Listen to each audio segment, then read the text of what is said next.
So we have a caller parked, and we're going to put her on the air. Let's go to line 1. Caller, you are on the air.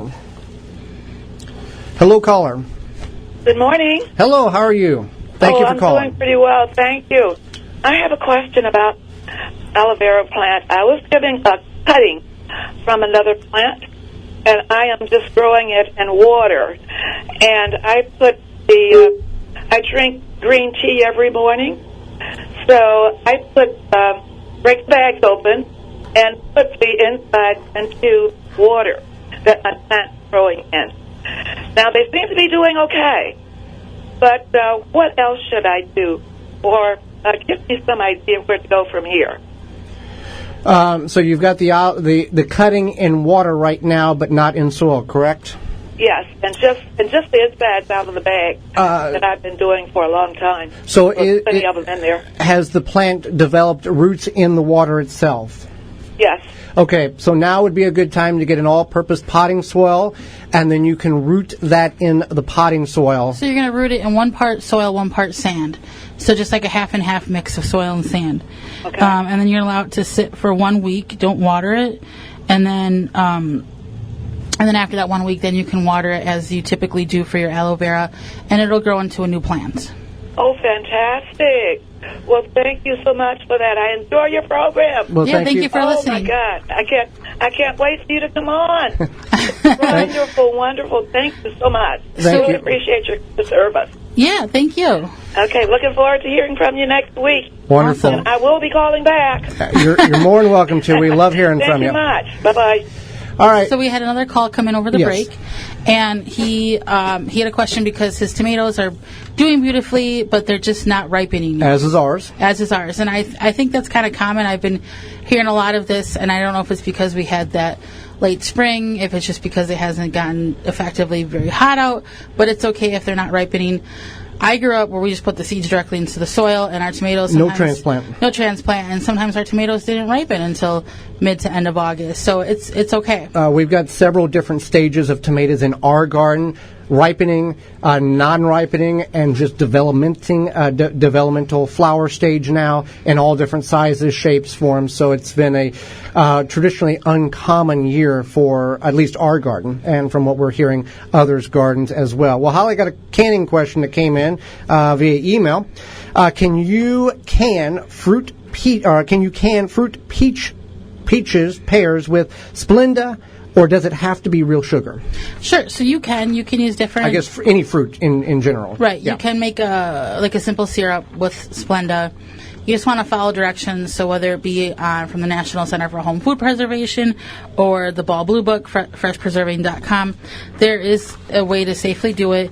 You just have to follow the directions. If you want to make jam or something, you want to make it low sugar, then you would use what's called Pomona pectin, and that pectin is made for low sugar jam making. All right, another question here. I never knew this could be so invasive. When do I harvest horseradish, and how do I get rid of it forever? It's invading my garden and my rhubarb patch. I hope the rhubarb doesn't taste like horseradish. Well, first of all, your rhubarb will not taste like horseradish. Which is a common... would make sense. The cost of a lot of different varieties here, yeah. So horseradish is a root crop, and it's related to parsnip carrot family, and it's actually a brassica, but either way, so it's related to like broccoli, cauliflower, cabbage, things like that. But what it is, it's actually a very invasive crop, as Bill had stated. And so what you want to do... That's the person who asked the question. Yeah, Bill asked the question. And so what you want to do is you want to, in early fall, you can harvest that horseradish, but you want to get every little teeny tiny bit of root that you can out of the soil, because what happens is that if you leave any sort of chunk of root, it's going to keep growing. Which is very difficult because they can grow 18, 24 inches in the ground. So you need like a backhoe, really. So you might have to eradicate a lot of it this year. Some might come back next year, and this might take a couple years. And you can really get a grasp on it if you get 90% out of it this year, it's going to be a lot easier to control it next year. Real quickly, what is the difference between bread flour and all-purpose flour, Holly? So bread flour, what occurs in normal flour, wheat flour, is something called gluten. Gluten is that protein in wheat that makes it chewy, binding, and doughy. So bread flour has a higher gluten content, which makes a better, chewier bread. Okay, so there you go. What is the best way to lower the pH of my garden soil? I would like to start planting blueberries in the spring. Well, this is a very good question. There are several materials in which are available at your local garden center that will help lower your pH. Aluminal sulfur, aluminum sulfate, iron sulfate, and sulfur coated with urea. Each of these materials has its advantages and its disadvantages to lowering the pH level of your soil. You should work it in the soil according to the applicational rate and the effectiveness of it. However, the amount of time that it can take for lowering your pH or raising your pH, based on for other gardeners who may want to do that and find they have lower pH levels, it can take quite a while. It can take up to 1 to 2 years. Although you can raise or lower your pH faster, doing it more quickly, but this often has a risk to the plants in which you're putting in.